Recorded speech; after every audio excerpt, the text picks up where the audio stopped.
Okay, we'll begin. Hello, good afternoon, and welcome to Reshape Tomorrow Pharmaceutical CEO Roundtable brought to you by the Economic Times and IBM. Thank you all for joining us today. Today, we will chat with top leaders of the pharma industry on the topic the vaccine and beyond Indian pharma in 2021. My name is Alokesh Bhattacharya. I'm senior editor of the Economic Times. I'm joined by my colleague Suchetana. Suchetana Hello, there? everyone. I'm Suchetna Ray, Senior Assistant.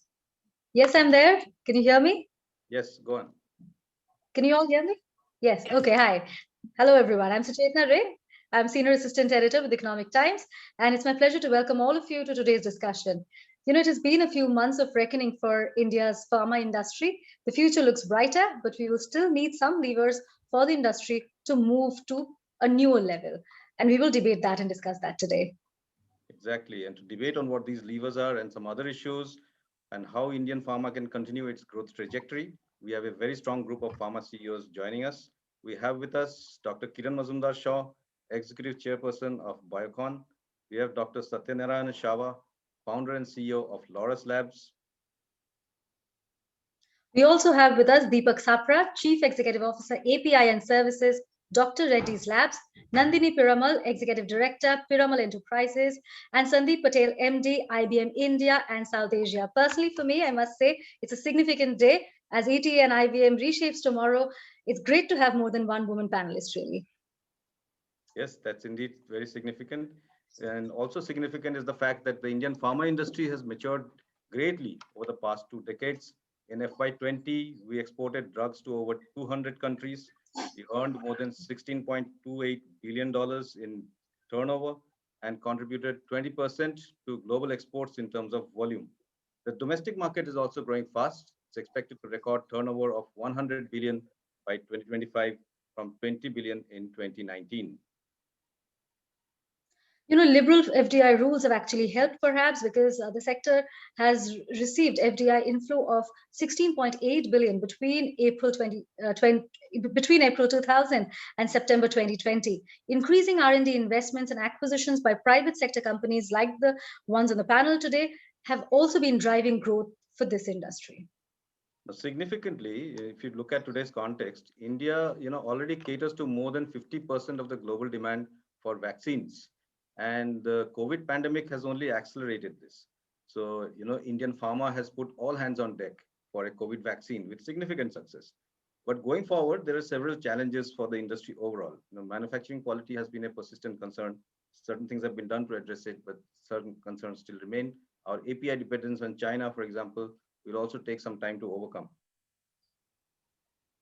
While the API challenge is being met with the help of production linked incentives, the government could certainly do more to incentivize formulations and R&D. The industry has asked for the restoration of weighted tax deduction on R&D related expenses. Greater investment in R&D and a stronger clinical trial ecosystem would also take India into the league of the blockbuster drug creators, also known as new chemical entities or NCE.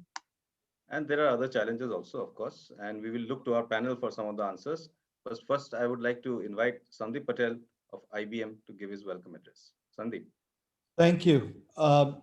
Look, I mean, I think we just underscored the importance of this industry, I think, particularly in today's world. And as we recover from COVID-19, our response to this pandemic has taught us vital lessons about the intersection of data, science, and technology.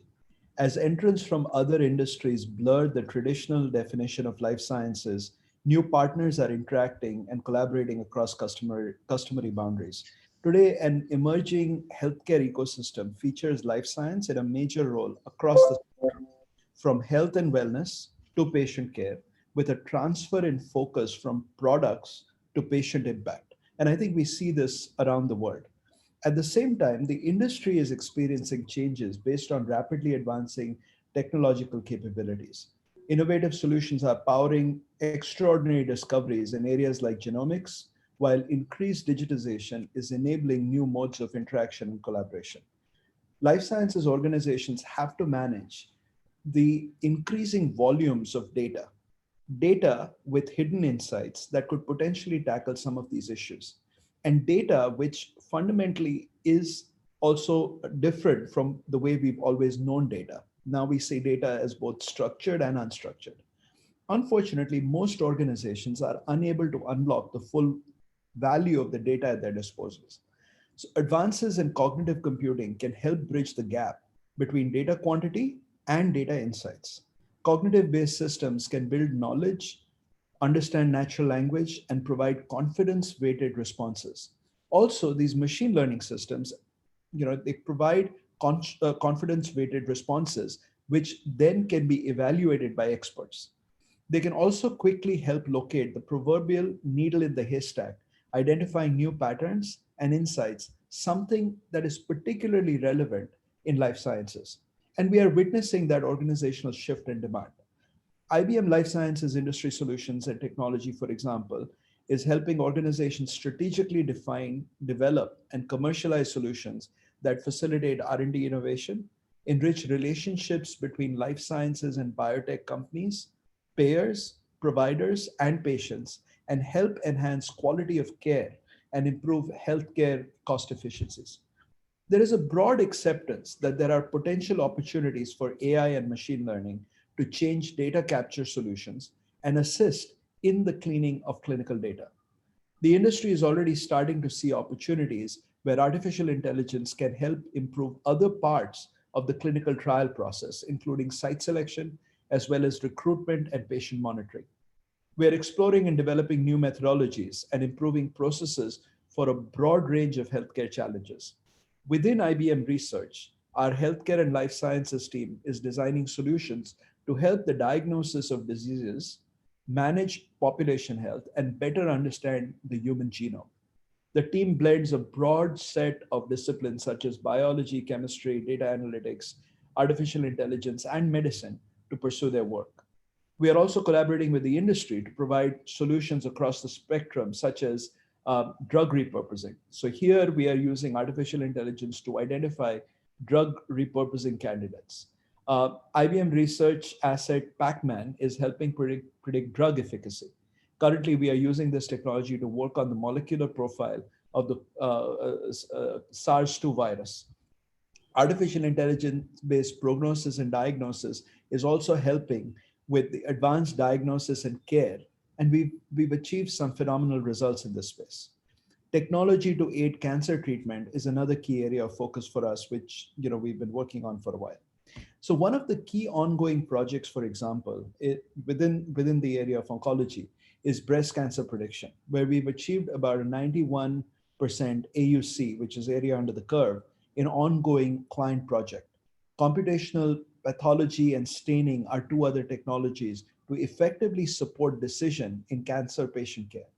And last but not the least, we are applying molecular profiling to enable analysis of solid tumors for diagnostics and research. So, in all of these instances, we are harnessing technology solutions for drug discovery, development, and getting them ready for the market. And the COVID vaccine really saw the India pharma industry push the boundaries. I'm really excited and looking forward to our discussion today on how we can strengthen India's position, potentially as the pharmacy capital of the world. So back to you, Alokesh.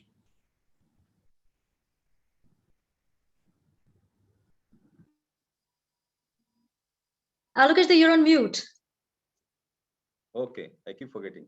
Yeah. Thank you, Sandeep. That was really wonderful. And I think the idea of repurposing drug candidates for, newer users, that's really very useful.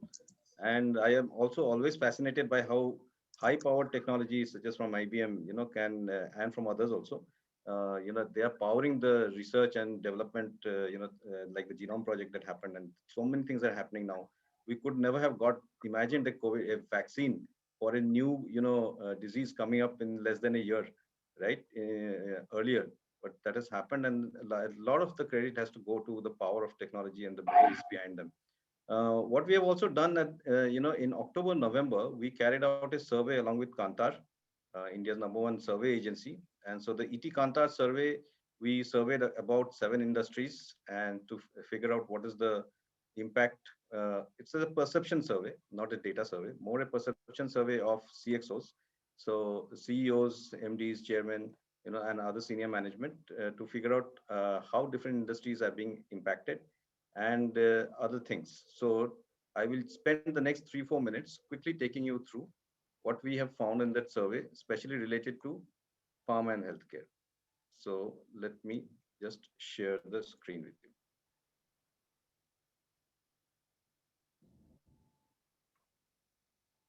Right, you can see it, Sutejana? Can you see Yes, my we screen? can. Okay. Yes, we can see your screen. So, right. So the challenges of, posed by COVID-19 and what are the solutions for companies? Basically, just to quickly take you, there were about 365 respondents across 270 companies.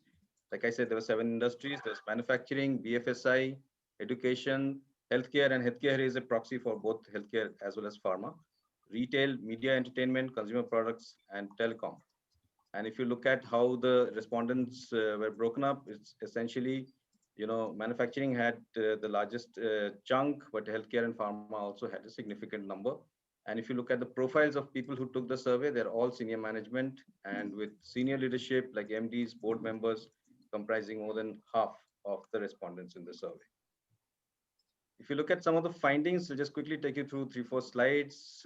At the time, we had asked people, all the CXOs, MDs, and all, whether they thought that their company had managed the crisis well, because of the resilient business model, and most agreed. The pie chart that your circle that you see on the left is for all industries put together, and the bar chart on the right indicates healthcare and pharma. Right? And the numbers are fairly similar in the terms of that they mostly agree that yes, they have done a good job. In terms of how industry has performed before COVID hit us and the impact that COVID had on business, it's slightly misleading to see everything in green and everything in red. But essentially, it means that, industry thought that they were doing very, very well before COVID hit. And when COVID hit, it did have a significant impact on their business. So if you look at it, negative impact and not is quite high in this, almost 50%. This was the forecast of industry performance. Of course, this is slightly dated now because October, December 2020 has gone by. But you can compare, the performance that has really happened with this to see if we got it predicted right. And definitely, even in healthcare, if you look at it, higher performance is what was predicted. Much higher performance is slightly lower in terms of 13%, and 33% respondents felt that the performance would definitely be better. 28% felt that the performance would more or less remain the same.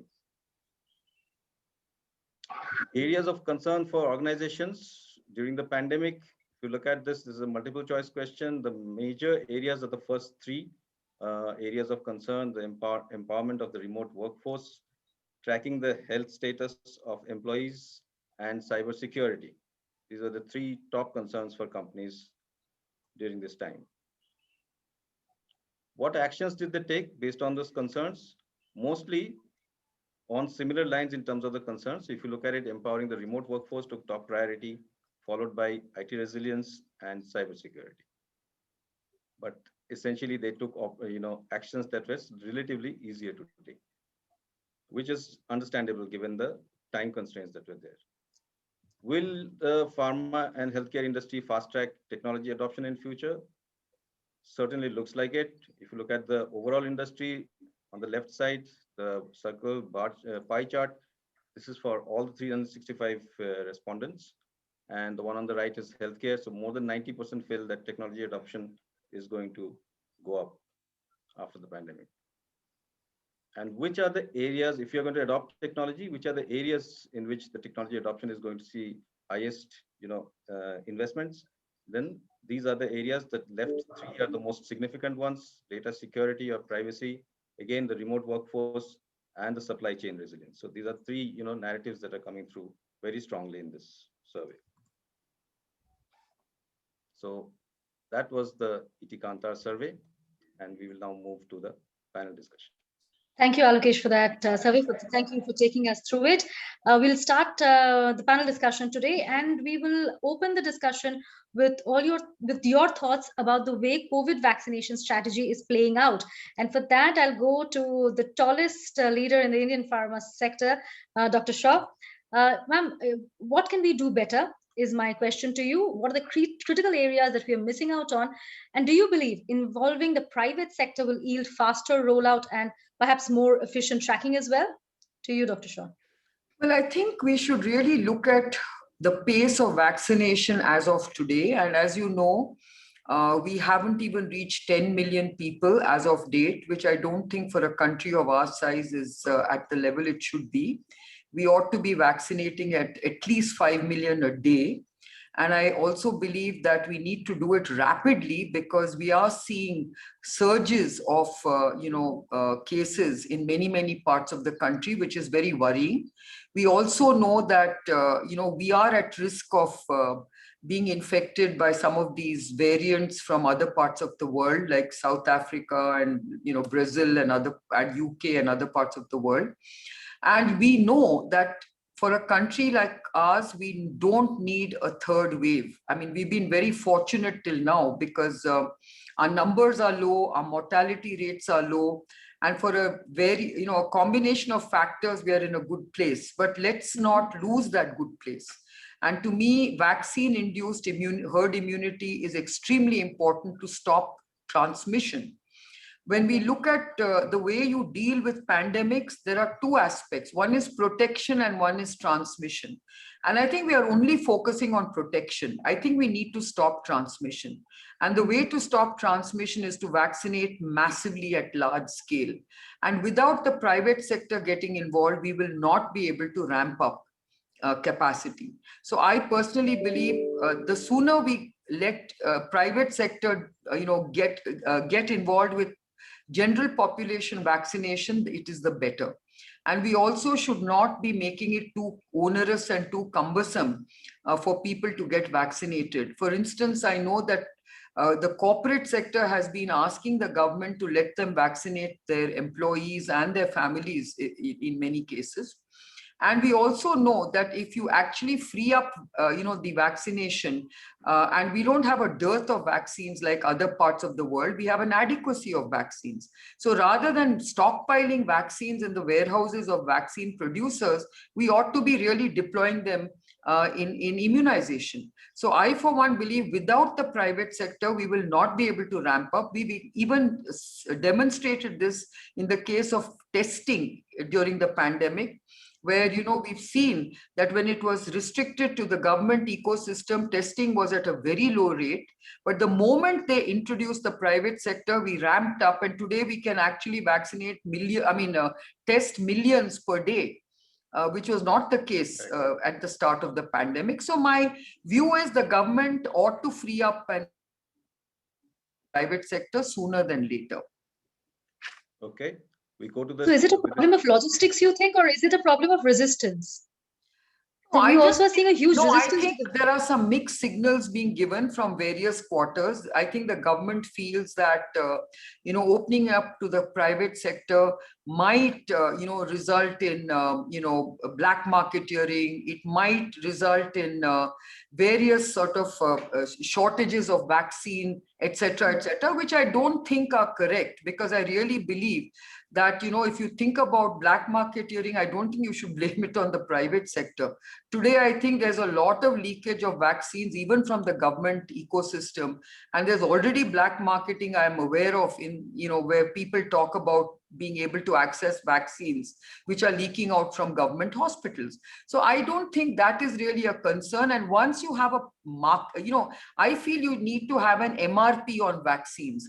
The moment you have an MRP on vaccines and a protocol to upload vaccination data on a government portal, why should you worry about any kind of misappropriation of vaccination? So I don't really agree with that fear. I just think we need to get on with it, because we don't have the luxury of time. Today, we are in a good place. If you miss this opportunity, you're going to suddenly see another wave coming, and then it's going to be too late. We don't want to overwhelm our hospitals. And we know that whatever you might say, vaccinations do prevent you from severe disease and from hospitalization, which should be your concern. It's not about do you get reinfected by a new strain or not, but do you develop severe disease? Do you need hospitalization? Those are the questions that need to be addressed. And I think you should vaccinate to prevent that. Just Absolutely. to add on, I think the more celebrities and the more ordinary people that you have celebrating the vaccine, I think you'll overcome resistance. So the easier you make it to vaccine, if I can walk into work and say, look, on a Thursday, everyone who wants, come and get a vaccine, I think you'll see higher take up. And I agree with Dr. Shores, the more we actually get the vaccines into people's arms, the better it is for us as a country. So apart from celebrities, what else would you recommend? Because, you know, going to 5 million a day, like Dr. Shaw was saying, is that feasible, and how can that be made feasible? It's very easy to do, because I don't know whether you read Dr. Devi Shetty's op-ed in the one of the newspapers. It is very easy to vaccinate 5 million people in this country because of the number of hospitals we have, the number of medical institutions we have, and the number of human resource that we have who can vaccinate. So I think it's much easier done by pulling in the private sector than to just allow the government sector to be doing this task. Right. So Nandini, what would you do, you know, if the private sector were to be brought in? How would you? I think the first is there are a number of corporates who have made their wish to buy vaccines and to vaccinate their employees and their families public. So I think what first is let the people who want to buy the vaccines actually buy it. The other one is, do you trust your GP and do you trust your rather than the government BMC doctor, right? And if you trust your GP and if the GP is saying you should do it, people will do it, right? And I think that's the answer, is you have to get trusted interlocutors who are in the communities that people work with, they understand the data, and they're saying, if you go and vaccinate, let's go do it. And I think the more people celebrating that, look, I got a vaccine and I can actually now safely go to the cinema or to the restaurant or wherever, I think that also will help. I'll come to Dr. Chava with that. What do you think are the critical areas that we're missing out on? We have addressed the issue of logistics. We think that, yes, panelists think that the private sector has to be weighed in at the earliest. There's a trust deficit. How do we address that? If you look at one factor, the nature is much more powerful than any human being. Mm-hmm. Right? So we are facing challenges through this pandemic. What lessons we have learned, and if there is another pandemic, are we prepared to tackle pandemic? If you look at, as Dr. Shah mentioned, we can do 10 million vaccinations a day. If you look at the US, they are prepared to do 3 million vaccinations a day. And if you look at, we say vaccine capital for the world, whereas US, with limited vaccine production capabilities, they have produced more vaccines and distributed more vaccines than vaccine capital. That's an area of concern to our policymakers. It's certainly well thought to allow private industries to take burden of vaccinating the public rather than government alone taking the charge. Because there is no dearth of vaccines right now available in the country. At least they should allow the companies involved in pharmaceutical manufacturing, distribution and all, they should be given preference and allow the companies to buy vaccines and vaccinate their colleagues and their families and their vendors. So that will help sustainability of manufacturing, sustainability of distribution medicines, sustainability of administering vaccines will be very, very useful. Right. So, Deepak, to come to you next, you know, there are a lot of ideas here about the vaccination. mostly it's we are talking about private sector getting involved more in the vaccination drive, and trust deficit. Well, it's a matter of time, right? It's because a lot of people I know are telling me I'm not going to take this vaccine because I don't trust it. I might just get the disease instead of I have saved myself from the disease the last 10 months. If I do go and take the vaccine, I'll catch it. So that is something that will take time to psychologically embed in people that no, it's not, it's okay, you can do it. But apart from getting the private sector involved in the vaccination drive, what other things you can see can be improved in this? Sure, sure. So I think a lot has been spoken about increasing the rate of vaccination, increasing the acceptance levels in the country. And the private sector participation part has also been brought about, and I completely agree with that. I think at a broad level, there is a need to have a much higher convergence through the various stakeholders. So in addition to the government, you have pharmaceutical companies, you have hospitals, you have diagnostic chains, you have a host of people who are operating in the healthcare space. And if they collaborate, I think the rate at which people get vaccinated, the rate at which people gain more confidence in the vaccine, that rate is going to increase tremendously. Having said all that, I think it's also important to point out, in my view, a few areas on the supply side which are important to be addressed at this point in time. The production of vaccines is still not at the level where it needs to be. So as a country, we need to ramp up on the production of vaccines, because the vaccines in India are not just for India. A lot of the world also depends on India for the vaccines. The variants still need to be addressed. And I think a much greater understanding needs to be developed with regards to the sequencing, the timing, and how really the vaccine plays out from the perspective of the individual who's getting vaccinated. He comes on day 1, then he comes on day 21 or day 28.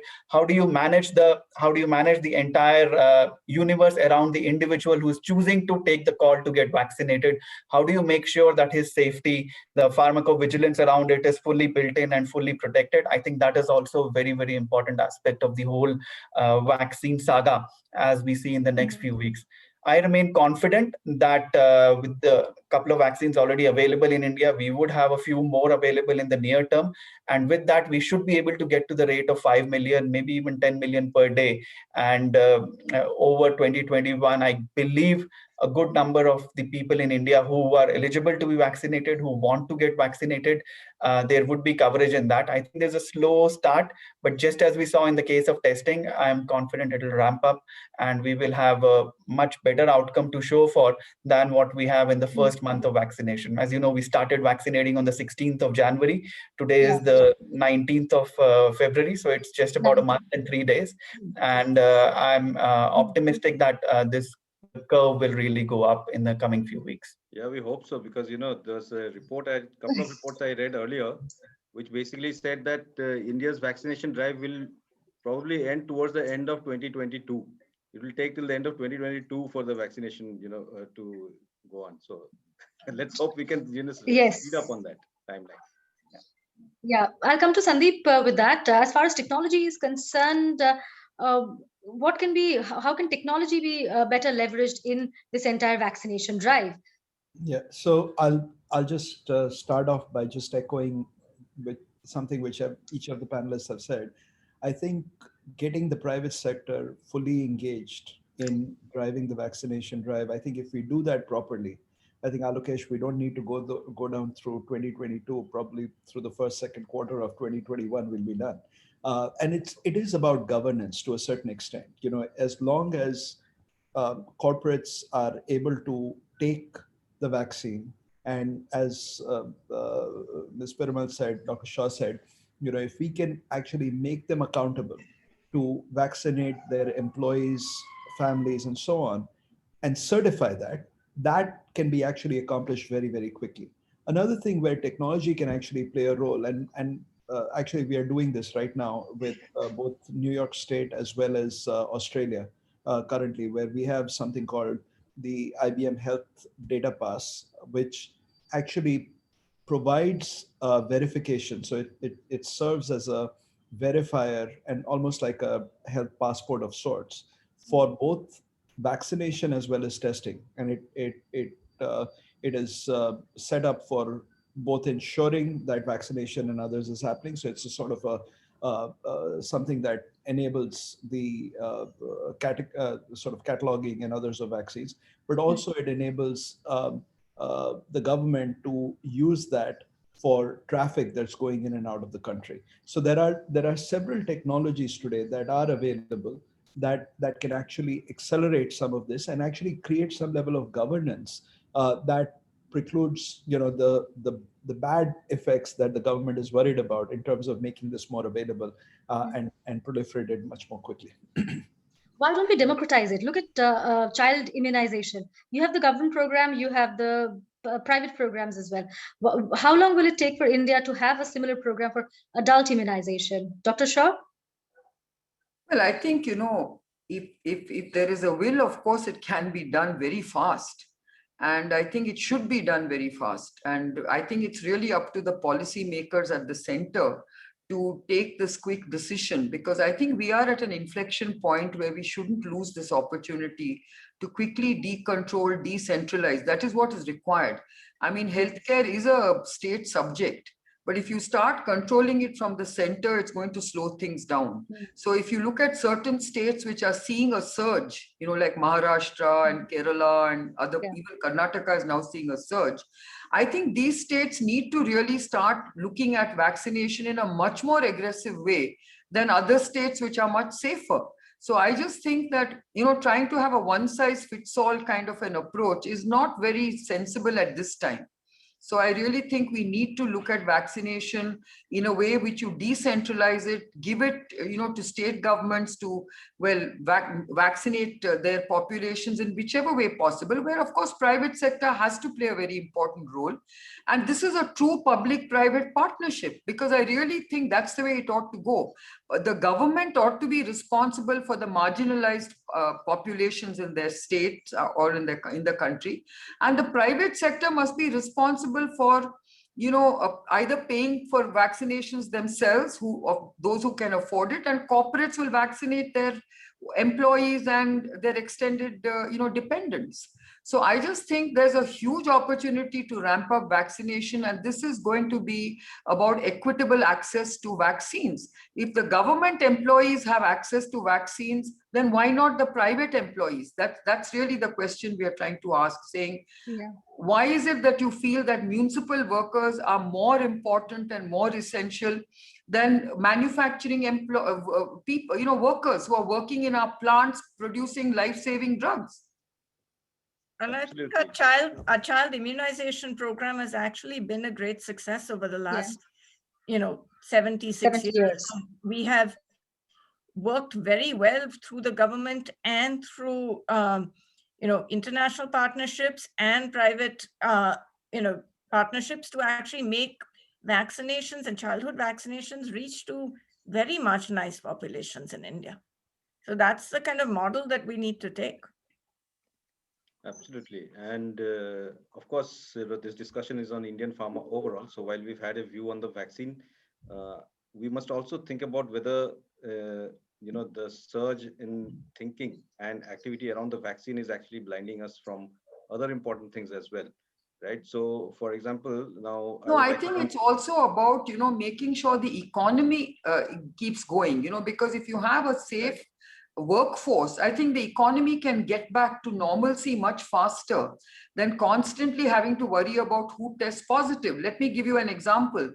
We were at a, you know, a test positivity rate of just 1% about 6 weeks ago. Today it's jumped to 4% in certain parts of the country. So that's not a good sign. And that's what I mean by saying that if you want people to feel safe, I think vaccination keeps them safe, and you can get the economy back on track very, very fast. Absolutely. And in fact, the economy getting back on track is something that a lot of us are worried about, because given the kind of numbers that we have seen, of course, we have come out of the horror of Q1, right, when it plunged like never before. But and the predictions are better now for the next fiscal. Of course, the base is also low, so predictions will be better. So that's also there. Yeah, but remember, these are all hoping that nothing else will happen. This is assuming that we will get back to normalcy very soon. Absolutely. And that's why you have to keep ensuring that you don't allow another bout of infections to take place. And that's why I think Absolutely right. people should understand the urgency with which you need to ramp up vaccination. You're absolutely right. And the second, third waves can be far more dangerous than the first Especially wave. because of the variants, and Especially because of the mutations. variants. Yeah. Absolutely. Absolutely. Dr. Chava, I also wanted to come to you and basically broad base this discussion a little bit now. Apart from the COVID vaccine, in which, of course, we have seen a lot of companies in India working, and there are still a lot of candidates out there that are being examined, that are going through trials and going through development. And hopefully we'll see more, COVID vaccine candidates as we go forward. But apart from these, what are the other critical areas of drug development that India needs to work on? Let's hear from you from a slightly broader perspective. What should be Indian farmers' key focus areas going ahead? Definitely COVID is one. What are the others? Indian pharma industry need to create capacity bigger than what we need today. If we have capacity, what we are fulfilling yesterday's gaps, rather than creating capacity for tomorrow. If you look at the amount of capital spent on creating facilities, whether it is a NCE, small molecule, or a biologicals, is not enough. We don't have surplus capacity. I used to give one example when people talk about capacity. In Japan, when Fukushima accident happened, Japan used to get to 1/3 of the electricity from nuclear. They decided to shut all the nuclear power plants, and the country never had power outages. That means they have that much excess capacity to feed in the case of emergencies. Here, we don't have that kind of backup plans. We only create infrastructure or our factories for yesterday's requirement. We don't create for the next 5-year requirement. The reason could be the capital could be expensive, and if the companies are publicly traded, they have their own challenges not to spend for 2030s projects, rather they would like to spend for 2021 March projects rather than 2030 projects. So we need to have some kind of a well orchestrated effort by the industry leaders like Dr. Shah and others. Surplus capacity, if it is unutilized, then that also creates a different kind of problem, right? Then you don't have opportunities to cope up with these kind of pandemics. See, for example, if there is a small molecule, there are a couple of small molecules also under clinical phase right now. If some of those molecules get approved, can India produce enough quantity to feed the entire world? We don't have capacity, spare capacities. If you want to produce a drug, 10 billion doses, and its API, you have to stop something else. So what I mean is creating excess capacity to Capacity creation. Yes, I'll come to Mr. Sapra. Capacity creation is what Dr. Chava has highlighted. What, according to you, are the key areas that Indian pharma sector should focus on going ahead, going beyond COVID? Sure. So, Suchetna, I think there should be an increased focus on public health and related disease areas. To me, that is the one big takeaway from this entire saga of the last 1 year. The other thing which to me is very, very important is to have a greater integration of the full value chain. And when I say the value chain, it means formulations, APIs, intermediates, key starting materials, down to the chemicals. That integration is extremely important for us as a country. And the third thing I believe is also very, very essential for us in this situation is a greater collaboration on innovation, on NCEs, on the repurposing of existing drugs, on biological products. And this increased focus on innovation should ideally reflect the disease profile that India has. Now, India has the highest diabetes population in the world. India needs several drugs which need to be repurposed. India also needs to come up with more generics of products which are difficult to make, which are more expensive and out of reach of a lot of people. So therefore, enhancement of accessibility, enhancement of affordability, especially on the difficult to make drugs, is also an area which is extremely important for India to focus on. Now, you would ask that how do you do that? It's easier said than done. I think there has to be a concerted effort both on the R&D side as well as on the manufacturing side to do this. On the R&D side, hitherto our experience has largely been in running some programs of our own. Indian companies have some programs of their own, and Indian companies do contract research for a lot of other companies around the world. We have, in our own way, proved our ability to handle scale on the manufacturing side. More than 500 US FDA approved plants, 200 formulation, 300 API plants. So I think there is an ability to handle scale. There is a much better understanding of global compliance standards. And to me, those are fundamental building blocks which are essential and which give me confidence that if we are able to put the cost structures right, if we are able to get some things like the PLI scheme that we are talking about, build the economies of scale in a manner that some other countries have built, we will be able to not only incentivize more R&D and more research, but focus on new chemical entities, focus on the disease areas which are relevant for India, and therefore create a greater impact on public health for India and also the world pharma in general. Right. And Nandini, your company also has a lot of partnerships, right, with several organizations, both in India and overseas. So there is a lot of, tell us a little bit about what Deepak mentioned about innovation through partnerships. In what all can be done in that area, right? And also the point on PLI that he mentioned, and because that's something that we were discussing yesterday, we'll come to Dr. Shah also on that. Just give us your thoughts on these. So I think, PLI is a great idea and concept. The problem is currently it doesn't right now work for the pharma industry. So whether it's the new RODTEP scheme or, the PLI, it doesn't work for existing exporters. And it's been a significant loss from the existing incentives for the MEIS and that used to exist. And I think pharma needs to actually focus on exports. They need to focus on scale. The government can help that by whether it's easing regulations to some extent and allowing industry to actually really, really expand. I think we can become the pharmaceutical manufacturer of the world, and we have to do it in collaboration with other companies and other international companies. I don't think India can only go it alone. We have to partner, whether it's as long as we partnered very well with AstraZeneca and the Oxford to actually create the Serum Institute vaccine, the COVID Shield in India. So I think we have to continue the partner. We have to, as Dr. Shah said, fix the clinical trial infrastructure and the approval infrastructure, as well as the pharmacovigilance infrastructure, so that people have trust and believe in the quality of the medications that we produce. Ms. Parimal, you spoke about collaborations. Dr. Shah, yesterday, you gave us a phrase. We have the volume, we need to concentrate on the value. What kind of collaborations do we need to ensure that happens?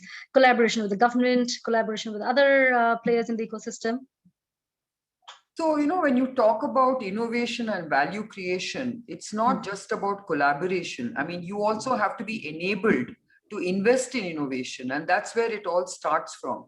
Today, I think if Indian industry is incentivized to invest in innovation, that itself can be a big value driver for Indian companies. And one of the things I've been saying is that the weighted tax reduction that used to incentivize Indian industry to invest in innovation has been withdrawn, and that I'm not sure is a good idea to do at this time. Secondly, I think, Nandini just mentioned, we need a much stronger clinical research environment. We need much more, progressive regulatory reforms that allow, companies to basically take ideas to the market much faster. And I think that is what will accelerate the pace of innovation. And then, of course, topping it all is going to be industry academia collaborations and cross-border partnerships and collaborations with overseas academia as well as companies. So I think, as someone mentioned, I think a lot of research services are being provided from India, and I think and those are kind of partnerships and collaborations that can be leveraged in a much bigger way. So I think integrated drug discovery and development is really the new model. And I think that model can actually play a very important role. And that contract manufacturing also is a big opportunity for India, where companies like Divi's are doing very well. And I think this also, plays to that whole point of partnerships and collaborations. So the opportunities are huge, but I think we need the right policies and the right enablers to make it into a big business. I mean, today, I think Nandini has pointed out a very important opportunity that we are missing. $16 billion is our exports today. Why not $100 billion? That is the opportunity that India needs to actually look at. And that can only happen if we have export incentives, if we are incentivized to invest in innovation, given the support for investing in our capital intensive businesses, which is really about manufacturing plants and capacity creation.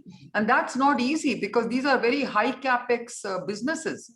And why should companies be made to invest in such high level of capital expenditure when the markets don't want it? So I think someone has to enable it. So I think these are the challenges I think that people must understand.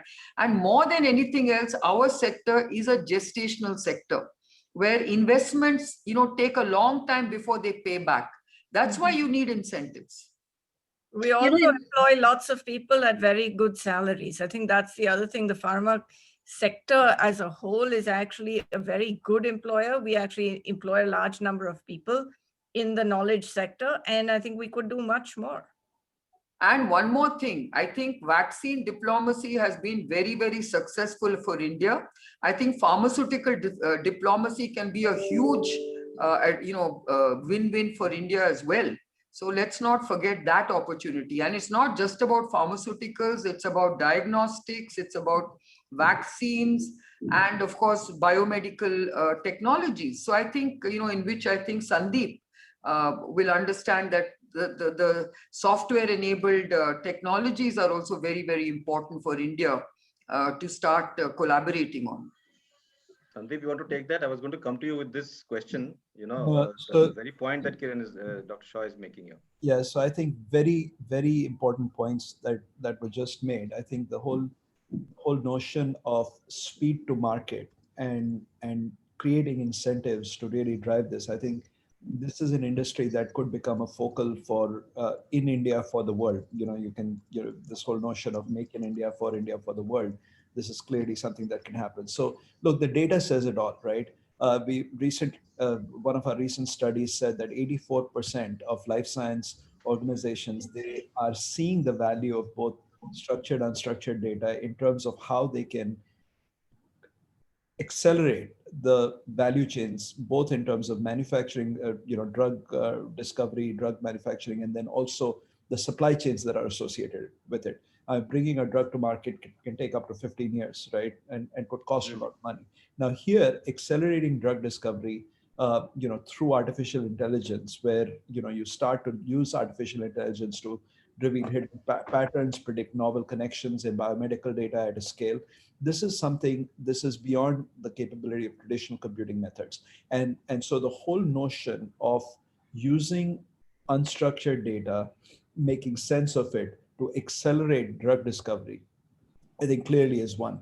The second area, which also is very important in the whole area of supply chain, is where you work with regulations and compliance issues. So one of the things that we do through our engineering labs is solutions that support the creation and management of life cycle work products that are necessary to fulfill FDA, European Union regulations and guidelines in terms of getting faster and automating some of the regulatory cycles that we work through. And then more importantly, as you start to look at supply chains overall, the aim, ultimately is where we've been doing work with KPMG, Merck, Walmart. They've been selected by US FDA to be included in a program in support of US Drug Supply Chain Security Act to address requirements to identify, track, and trace prescription medicines and vaccines that are distributed. So the aim ultimately is to create a shared permission blockchain network that allows real-time monitoring of products to help reduce the time needed to track and trace inventory and help determine the integrity of products in the distribution chain. So these are all technological solutions that enable and accelerate the overall value chain, the supply chain that has to go through. And then if I go back to what Dr. Shaw was saying, artificial intelligence, we are continuing to sort of look at expediting drug discovery phase at a considerable lower cost, where you start to look at. So, for example, I'll just give you one very specific example.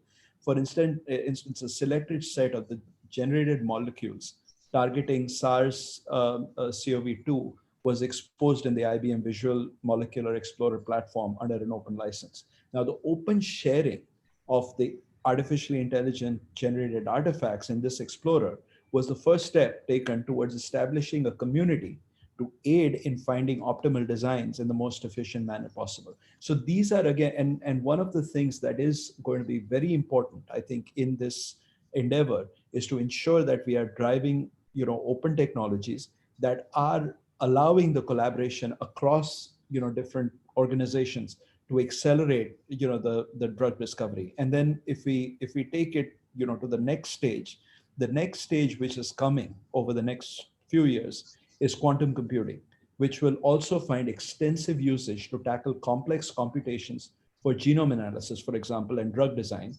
and enable disruptive use cases such as creating precision medicine therapies by linking genome and outcomes, improving patient outcomes by enhancing the efficacy of small molecule drug discovery. This technology actually could help assess a greater number of candidate molecules and evaluate them more accurately.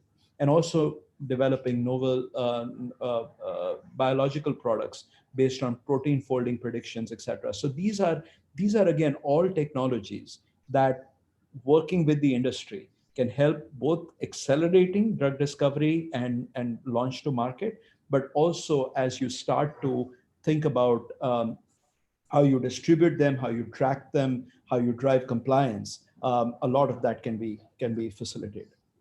Deepak, you want to say something? Before Deepak Suchetna brings in the next question, I just wanted to, take. Deepak wanted to say something? Yeah, sure. Just building on the point that Sandeep made, and prior to that, Dr. Shaw made. I think if you look at digital technologies, it's going to be the way of the future for the industry. And if you look at the three major components of the value chain, the R&D part, the manufacturing part, and the go-to-market part, in each of these three, there is a tremendous role that the digital space can play. So, for example, on the R&D part, Sandeep mentioned a few examples, but I'll tell you something very practical that's happening in a few places, and we are also trying to do it in our own way at Dr. Reddy's. So the synthesis of a molecule involves a series of steps. These series of steps, either you can run those reactions in a laboratory or you can simulate them on a computer. By simulating them digitally, you are able to cut the time it takes to arrive at the right route of synthesis. You are able to cut the number of actual experiments that you are required, and therefore bring the cost down. Similarly, on manufacturing, a lot of data is getting generated by the Indian pharmaceutical industry day in and day out because of the huge volume of manufacturing that's there. The right kind of analytics on those, getting the right predictive tools, getting the right machine learning in place can help us to improve yields. Even a 1% improvement in yield is equivalent to maybe $1 billion for this industry on a year-on-year basis. And that is something which is totally untapped, which can have a dramatic potential in the way you look at the value generated out of these tools. And thirdly, for the last aspect of the value chain, we spoke about R&D, we spoke about manufacturing. If I come to the go-to-market part, COVID has taught us that you need not be physically present at the same place to get work done. And when you look at some of the most fundamental interactions in the pharmaceutical industry, for example, the doctor to medical representative interaction, the B2B interactions between companies, the shift of all of those to a digital mode, which is powerful, effective, safe, and easy. I think there's a tremendous scope for that, and the journey is something which most of the pharmaceutical companies in India are thinking about in their own way. But if I put these three things together, all the three elements of the value chain, I think there's dramatic potential on digital.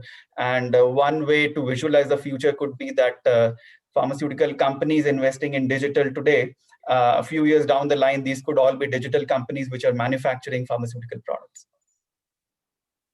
In fact, the point I was trying to make, I don't know if you can hear me now better, Suchetna?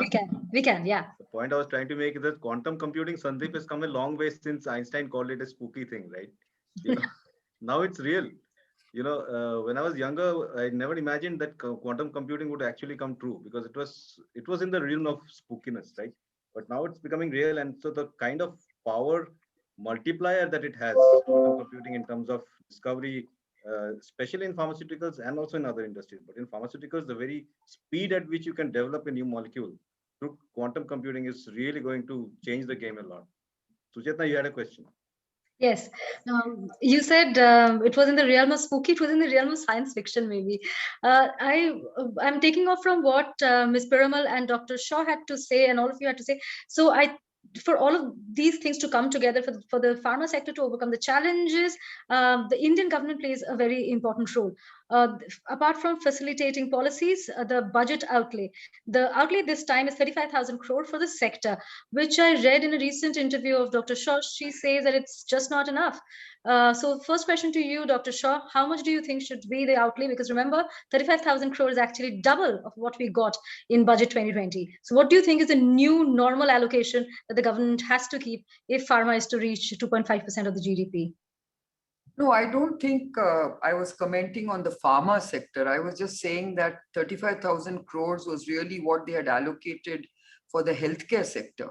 For the healthcare sector, yes. Sorry. So I think healthcare basically, and that too, it was going to be over a certain period of time. There was a one-off cost for vaccines, but thereafter it was only going to be about 5,000 crores a year. Yes. So I thought that was not adequate for what we are trying to do, because when you want universal healthcare, when you want to build a very strong, health system in the country, then you have to invest a lot more. And if we want to get to a 2.5% of GDP level, that's what I meant by saying it's not enough. It's always good to start somewhere, but we must understand that if we really want to get to where we want to be in 5 or 10 years, then the investment must actually match those aspirations. Otherwise, we'll fall short of where we want to be, is what I was saying, Yeah. Malnutrition and diarrhea stats are still really amongst the poorest in the world. I think if you look at it, Bangladesh has a better infant mortality rate than we do. So I think we have a long way to go. We have to strengthen our public health infrastructure, as Deepak said, and we have to be able to reach healthcare to the poorest of the poor, right? If you have to walk 4 kilometers to your nearest PHC to have a baby and to find that, you've walked there and there's nobody there. And that's not the kind of dignity and respect we owe our citizens. You make a very good point, Nandini. The other thing about this whole point also is that apart from affordable and accessible healthcare, you also need affordable and accessible medicines, right? And affordable and accessible medicines are mostly in the realm of generics. So does that actually, do we, as a nation, and my question is to both you and Dr. Chava, as of now, should the future of pharma in India really remain on generics, because we are a developing country, per capita income is low. There are many areas in which people cannot afford, blockbuster drugs, even if we create them, right? So what really is the way forward? And we are talking about innovation and R&D. What should we be innovating on? Alkesh, I have to make certain bitter comments. Sure. We love them. As journalists, we love bitter comments. Yes. See here, our growth, we had challenges. From agriculture-driven economy, we graduated 2 steps to service-based economy without understanding the importance of manufacturing-based economy. If you look at all major economies in the world, they graduated 1 step at a time. Fortunately and unfortunately, in the last 2 decades, the lot of hype, lot of success was there in IT. Yeah. People used to decide at birth, he's going to be an engineer or a doctor. Nobody was thinking my kids are going to the science. So we had a lot of challenges in recruitment. We never got chemists of reasonable education. They were not writing benzene structure. They don't know what is the valency of carbon. So because they were graduating from chemistry without going to colleges, and many states were giving fees reimbursement, and they do go to engineering. Why will go to a BSc or do something else? So while IT helped the economy to fast track, but they also had done some damages to knowledge-based industries like pharma. Any graduate, engineering graduate is a software scientist, but any graduate is not a pharmaceutical scientist. So we had a lot of challenges. And if you look at, we are in a dichotomy right now, whether to grow further in a value-based economy or in a manufacturing-based economy. I think we need to think seriously how to couple these two. I think we need to grow manufacturing-based as well as knowledge-based together to overcome what challenges all industries had in the last 2 decades. While last 2 decades, pharmaceutical industry done fantastic. If right talent was available in the pharmaceutical industry, I think we could have done even far better. As Dr. Shah mentioned, India is a chemistry-driven pharmaceutical industry. We are not a biology-driven. For Indians, drug discovery is chemistry. It's not. For drug discovery is biology. How much of basic investments we are doing in the colleges in the biology? The industry cannot do basic research. Industry can do only applied research. But here, unfortunately, industries are burdened with doing both. Industries have to invest in basic research. Industry have to invest in applied research. So that's the big challenge. See, the government has to take burden of investing heavily into basic sciences. We are not doing it. If you go to universities outside India, the kind of infrastructure they create will amaze even industries. We believe industry will create nice labs. When we go to some public funded laboratories outside the country, I think we feel ashamed that we are not investing right amount in the scientific infrastructure. So I think it's creating ecosystem. Ecosystem cannot be created overnight. I think some right steps are being taken by the policymaker, by the industry veterans. So I think we have good days ahead. I'll leave at that stage. I'll go to Nandini with Ms. Puraval with that question. As a young leader, where do you see India and Indian policy making going, especially in the context that Dr. Chava mentioned, academia letting us down, investment in academia, in academic research letting us down? I mean, I think the government and universities need to do a lot more research. We need to actually graduate better quality, both chemists and biologists. Ultimately, people will want to go into that industry if they see that success of that industry, right? All of the sort of, aspirants that go to, I believe there's a temple near Hyderabad, which is the IT temple, or the Visa temple. You're going there because you've seen people like you become very, very successful. So I think the ultimate is, if you can see people like yourselves who've made it, they've created careers and they've created long careers and successful careers in this, that's when you'll get people wanting to do better. Right. And Dr. Shaw, your view is very critical on this aspect of whether our innovation should be targeted towards inexpensive and affordable, medicines, generics likely, or biologicals, which are affordable for our country's citizens, or should we really be focusing more on greater innovation towards NCEs?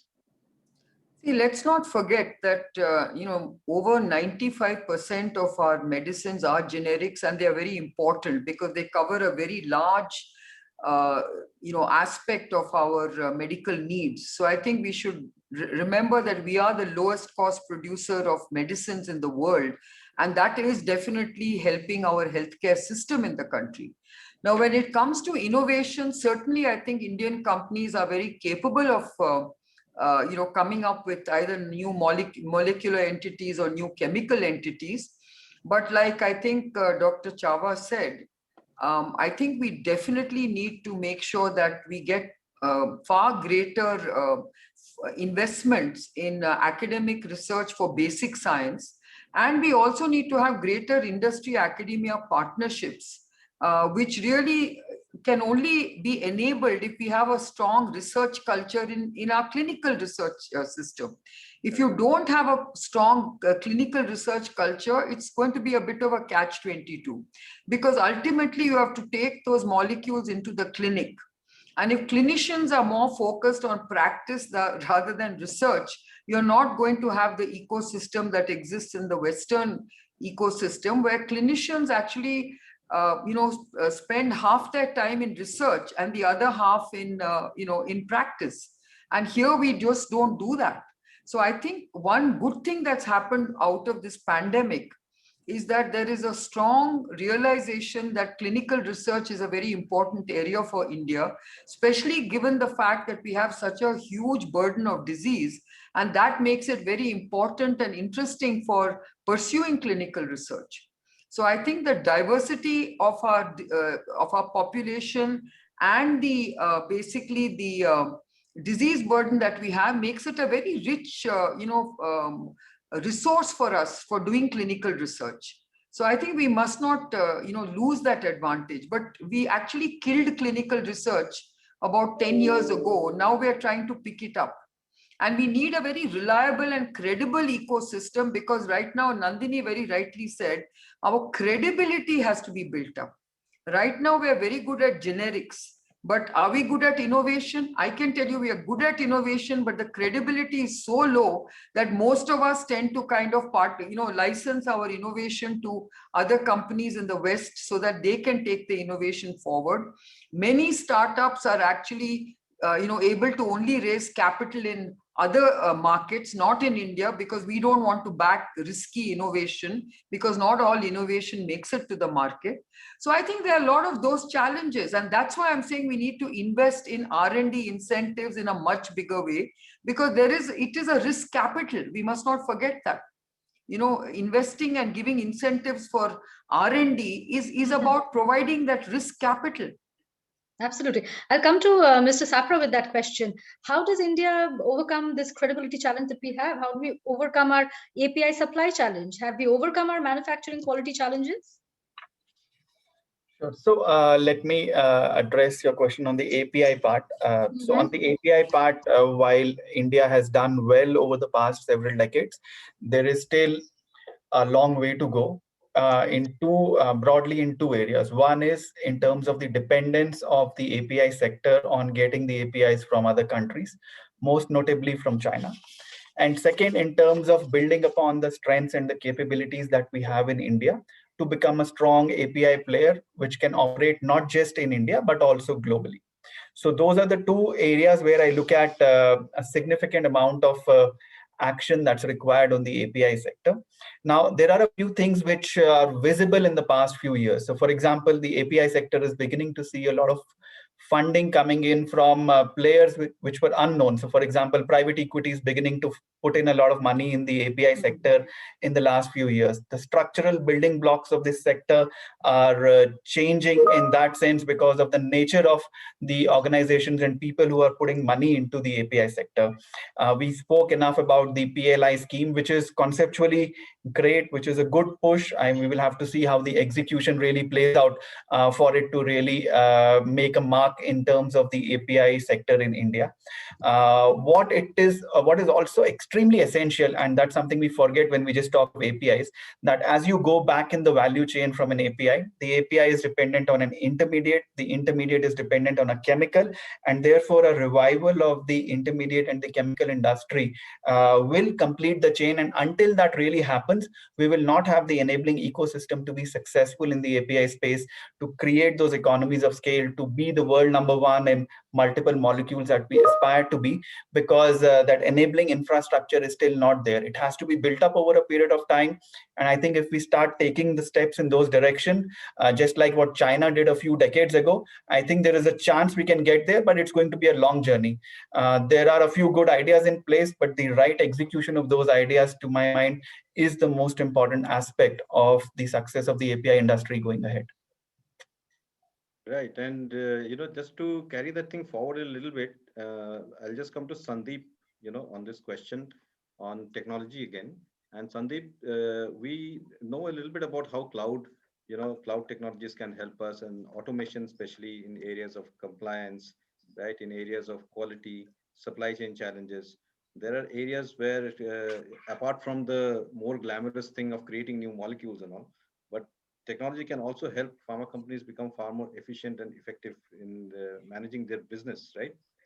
And can you tell us how these things can help us, and how they might also help us meet the rising demand, for this inexpensive drug? No, absolutely. And yeah, in many respects, I think some of the comments I made about the supply chain and getting things from R&D, to market, I think a lot of it comes together in terms of how effectively and efficiently some of those systems and others work. So again, let me just use some data, right, to leverage some of this data to shed light on the role of cloud adoption, and particularly hybrid cloud, that addresses some of these compliance challenges being faced by the pharma industry today. So again, one of our recent studies showed that 82% of healthcare and life sciences leaders uh, that are defined as torchbearers, those who primarily incorporate data in their strategies, operations, culture, said that they expect to make a significant investments in toward moving towards a hybrid cloud model in the next few years. Now, what do we mean by hybrid cloud? So the true value of this investment lies in ultimately completing a full digital transformation of organization, processes, and so on, right? And this is where I think where hybrid cloud becomes important is that there are only about 20% of workloads or processes, applications, data in any organization that has truly moved to the cloud on an average. And so a lot of the mission critical workloads, they are still yet to be moved to the cloud. So over a period of time, as different applications, data and others more move to this more of a virtual infrastructure, which is the promise of cloud, you will have multiple cloud properties, you will have on-premise infrastructures and so on. And this is where the adoption of hybrid cloud acts as a complete game changer. So a hybrid cloud does make it possible to improve the agility, scalability, and portability of enterprise applications, things which you do, things which you use for research, for supply chain, ERP systems and others, as well as data, by combining the benefits of a public cloud and an on-premise infrastructure. So once you move to this hybrid cloud infrastructure, it can improve all areas of the healthcare ecosystem, healthcare providers, payers, consumer health, life sciences. However, cloud adoption has been slow, partly due to the highly regulated nature of healthcare and life science industries. Globally, almost about 80%, as I said, have 80% of companies have moved to some form of a cloud environment, but only 20% of actual workloads, which is applications, data, they have moved. So migrating this mission critical applications and core business workloads, that is the next chapter of the cloud, which is about 80% of these applications. So in the Indian pharma industry, the non-core, so the non-JXP applications have moved to the cloud, but the core applications haven't. And this is where protected health information, PHI, this becomes one of the most profitable types of data that's sold on the dark web. And more than social security numbers actually globally, and credit card information. So this is where technologies like encryption technology that protects the data from the cloud provider and other cloud tenants, that becomes very important. Some of the features that we are now incorporating into our cloud, such as bring your own key, keep your own key encryption, which provides an additional layer of protection by enabling cloud customers to use encryption keys, which are not generated by the cloud provider, making the data unreadable. So you keep your own data protected. And this is where the notion of data stewardship, in how we enable, as technology providers, we enable cloud technology, and more importantly, hybrid cloud technology, where you have seamless flow of applications and data across your different infrastructure properties. That is what will drive the real efficiencies. And in doing that, this is where enterprise grade security around data, making sure that you own your data and insights through the right kinds of encryption technology and security protocols, that becomes very, very critical, particularly in the healthcare space. Thank you, Sandeep. Great takeaways from there, about insights with the help of technology. I'll go back to the question about API and take it to Dr. Chava and to Ms. Piramal. The same question that I asked Mr. Sapra as well. That is, have we overcome our API challenge? How do we overcome it if we haven't yet? So if I can start, a few years ago, Yes. we actually noticed that China was becoming inconsistent in supply. So we actually moved, 2 or 3 years ago to actually diversify a supply. And I think one thing the pandemic has shown us is that we need supply chain resilience. So you need multiple ways of supply. So not just India, it may be the US, it may be Europe, it may be China as well. So you need to actually, it's about collaboration, working with the world. And I think one thing I just wanted to add is, if we look at our quality challenges, I think the more regulators we invite to come and walk into our factories, the better it is. I think that's the way we can actually, have more eyes looking at us. I think will change how people react and how you can develop a Piramal way of quality. So I think pre-pandemic, we were saying is we had a regulator or customer walking into one of our sites every week. So you had a lot of eyes on what you were doing.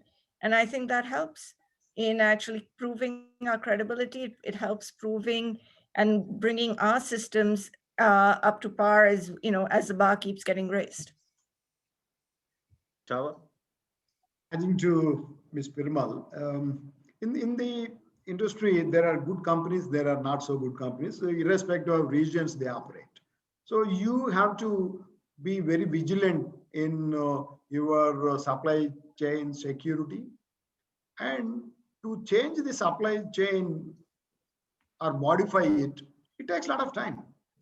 If you want to change an API in a dossier, sometimes it takes a couple of years.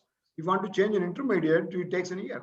So we are talking about knee-jerk reactions because of this COVID and logistics challenges. You can't add even a new vendor for an intermediate in this period. So we need to create an ecosystem and also understand coexistence. If you want to backward integrate, instead of buying API, you buy intermediate. Or if you want to backward integrate even further, you buy starting material. Do you have chemicals made in India? We are not self-sufficient in petroleum-based products.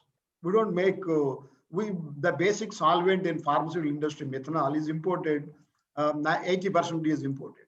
Without self-sufficiency in C1, that is one carbon molecule, methanol, you can't build C5 or C6. So we need to create an ecosystem. If you look at the strength of pharmaceutical industry was derived from chemical industry. The regions where chemical industry was stronger, pharmaceutical industry survives and thrives. So here, because of certain stalwarts in the pharmaceutical industry, like Dr. Anju Reddy, Ms. Piramal and Dr. Shah and other veterans, Indian industry got fame. That doesn't mean we have a lot of manufacturing infrastructure. So there are bright stars in the pharma industry. That's the reason pharma industry got a lot of reputation. But we have to create a lot of ecosystem in chemical industry. If you look at the size of chemical industry, the size of pharma industry is very small. You take any region. China has $1.7 trillion chemical industry. And India imports $5 billion worth of intermediates and APIs. If you import 5 billion or zero, that has no impact on the chemical industry of China. So we need to think much broader way to create the ecosystem and invest very heavily into industry manufacturing. That's the reason I mentioned earlier, we graduated from agrarian to services jumping, but we are coming back. Atmanirbhar Bharat and all, we investing in India, make in India and all. So we moved from invent in India to make in India now. So we are coming back one step to manufacturing infrastructure. So unless we invest heavily into chemical industry, we need to learn and understand coexistence with neighboring countries. That's a hard fact. While PLA is the right step in the right direction, but we don't know how many steps are ahead of us. Right. And Right. Dr. Shaw, you were smiling when Dr. Shaw was saying you had something in your mind. You want to just tell us? Dr. Chava called Dr. Shaw a bright star.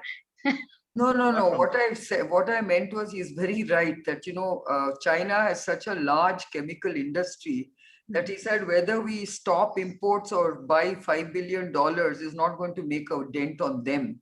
So I think it's very important that what he said is we should be self-reliant on our needs of starting materials, is what I gathered from what he said. But I just want to add that there is, apart from the chemically synthesized pharmaceuticals, I think fermentation derived APIs are also very, very important for a country like India. And we used to be very, very good at it. If you remember, antibiotics, largely derived from fermentation technologies, Yeah. were a big strength with our country. Absolutely. And we basically surrendered that to China. And now we're trying to bring it back. So I just think we should realize that when we have these kind of strengths in our country, we should not squander it, because it takes a long time to revive it if you lose out. So I think that's what we need to recognize, that when we want to build a very sustainable and scalable and large sector in pharmaceuticals, biopharmaceuticals and vaccines, I think we ought to invest in it in a way that really allows us global scale, and with which we can actually dominate and make impact globally. Because certainly we have competitiveness in manufacturing, but we also need to make sure that we have the capital or access to capital to make such investments. Do you think COVID has presented us with such an opportunity? I think it has just provided us with a great opportunity. At the moment, everyone's focused on the vaccines, but I really think it goes beyond vaccines. Yeah. And I think we ought not to forget that, because right now everyone's attention is on the vaccines. But tomorrow, we know that many of these drugs are required at large scale. And as countries, now what I think COVID will do is it will put a huge focus on healthcare in general. And then you will find that countries across the world will realize that they have neglected a lot of these areas, whether it's infectious disease or whether it's NCDs.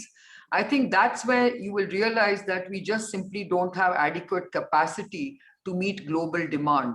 And that's where India can actually benefit if we are really prepared. You're absolutely right. It is a very important thing, that global demand actually has been rising very, very fast. And we simply don't have the capacity to meet it. So which means that we have to give way to our competition also in certain areas, right? Yeah, but remember, it's very expensive to invest. And I think government should not expect Indian industry to have all the wherewithal to make such investments for scaling up. And I think that's what I think we need to understand, that, we need help. We need, the support and enablers from the government policymakers. Because otherwise they keep thinking that, the Indian pharma industry is really a self-built industry. It has had very little support in that sense from the government. So it's really been a very well built industry by plowing back profits and building the industry over time. And we've had the luxury of decades of building this sector. But if you want to ramp up fast, then we don't have that luxury of building it up incrementally. We want to do it in a much bigger way, and that requires capital. Nandini, you had a point to make. No, I think I agree with Dr. Shaw that we have to actually look at increasing our healthcare infrastructure across, and I think that will help increasing our healthcare demand domestically. And I do think the government can help in actually making both drugs affordable and accessible, but also help India become the manufacturing pharma capital of the world. Absolutely. And for that, we also need very strong private enterprise, right? So we are almost out of time. So I'll take one last question and I'll start with Deepak. And basically, apart from the fact we discussed a lot today about what India needs and what we should be doing in various areas as a country, but even as an organization, right? Because all of you are listed companies and you have your quarterly targets to meet and you have lots of other pressures and strategy. We'd also like to know a little bit from you in terms of how has COVID impacted your business, right? And are there any changes that have happened? I mean, lots of changes have happened, but the point is, which changes are likely to stay, and how are they going to make you a stronger company so that you can contribute to a stronger pharma industry? Sure. So when COVID struck, initially sorry, there's an echo. If It's fine. am I audible? Yeah. Yes, you are. Okay. So when COVID struck, initially the core focus of most pharmaceutical companies was twofold. Number one, make sure that your operations are running with the safety of the workforce that is ensured. So there was a lot of activity that was there around that. And the second core objective was to make sure that the medicines you are manufacturing are available for supply to patients and other stakeholders in India and around the world, because you can't let that piece go out of hand. So those were the two core activities which were very, very important. Over a period of time, a large number of companies also said that we want to be a participant in the COVID solution. So we want to be a part of the solution for COVID. And a lot of companies were able to accelerate their efforts on COVID and were able to ramp up by bringing in more products, by bringing in innovative products, whether generic or through collaborations with international companies or through own research into the marketplace. I mean, personally, I was happy to experience the Dr. Reddy's journey. So we brought in products for the mild conditions of COVID, the moderate conditions of COVID, the severe conditions of COVID, and we're working on a vaccine for COVID. Likewise, a lot of companies really ramped up and accelerated their efforts. So that was the third thing which happened. The fourth thing which happened is that from the standpoint of the workforce and employee, there were two kinds of things created. One is a lot of people had to be kept safe at the workplace, and second, you had to really segregate your workforce in a manner that people are working from home, that people are able to connect and be just as productive as they are when they are in a physical location. So how do you adjust to that? I think pharmaceutical industry made good steps in that regard and was able to come up with a large number of processes and systems which allowed companies to get up to speed in terms of managing that whole organizational change with regards to working remotely. Fifth, I think initially when COVID stuck in the early parts, April, May of 2020, there was a surge in demand. There was an inventory buildup which was happening in different parts of the world. And that is something which required a ramping up, which happened successfully, I would say, in the middle of 2020. And now that is something which would have to be looked at whether it's a sustainable set of demands or there's going to be a softening in demand. Overall, I think the pharmaceutical industry has been through a very intense time in the last 1 year, and this has made it much stronger. We're looking at technology, we're looking at automation, we're looking at remote working, we're looking at better ways to do things, to cut bureaucracy, to make things faster. And I think this is only going to benefit the industry in the long run, coming out much stronger out of it. Dr. Chava and Nandini, you want to add to that? I think we've seen a lot of supply chain issues across. I think whether it's getting raw materials on time or shipping containers out of ports or into ports, I think so I think we've done a lot of focus on our supply chain. Mm-hmm. I think the other thing is, while we've seen, the demand for pharma and healthcare drugs continue, I think there has been a challenge in surgeries. So anything that was hospital-based, if your hospital-based, bed is being used for COVID, it's not being used for surgery, and people were obviously during the lockdowns afraid to go for surgery. So I think there's a lot of pent-up demand for healthcare, because if you needed to have your knee operated, last year, you may wait a year, but eventually you're going to have the knee operated. And I think that's going to continue. And so I think the challenge will be is, once COVID lifts, how can you see the pent-up demand for healthcare, and how can you actually solve the problems there? Because time doesn't help always healthcare problems. Right. Dr. Chava?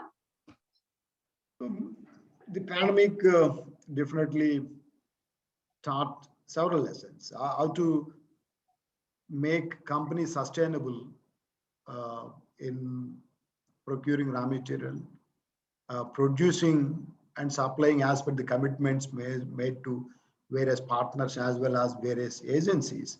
That was the biggest challenge. So necessity is the mother of invention. So people do innovate to get things done. by incentivizing vendors, incentivizing team members, incentivizing logistics people. So people overcome challenges, but at an extra cost. Yeah. Okay. Yes, Andri, we all have to leave. I think we are Okay. out of time. It's 5:30. I'll just quickly, 5:29, if you just allow me a minute, I will quickly sum up the discussion and invite Sandeep for the vote of thanks. And there are so many points that have come up today. If I start summing up the entire discussion, it will take another 15 minutes. So I think I'll just quickly restrict myself to a few core points. The fact is that vaccination needs to be speeded up, majorly. You know, we can do 5 million a day, 10 million a day if required. Private sector needs to be brought in to make that happen. We have to create more capacity for Indian pharma. You know, the surplus capacity has to be created in order that we can meet the demand both globally and in India. Needs to be much greater focus on public health, much greater integration of the full value chain, right from chemicals to intermediaries to APIs to formulations. And we have the ability to handle that scale. We need more innovation through partnerships. We need more technology, which is going to play a major role in the development of the pharma industry. While we should focus on creating new chemical entities, we must not forget our country. We must not forget that we are the world's lowest cost producer of generic medicine, and we must not lose that advantage. So, and there are several other points also, but at this point, I would just like Sandeep to thank everybody. Great. So I'll keep it very short and sweet. So thank you everyone, Dr. Shaw, Dr. Shava, Nandini, Deepak. Again, thank you very much, and obviously Alakesh and Suchetna, great, moderating this entire panel. So thank you everyone, and good luck. Thank Thank you you so much Thank you for very taking much. time out today and Good day. joining us. Thank you you. very much. Bye. Bye.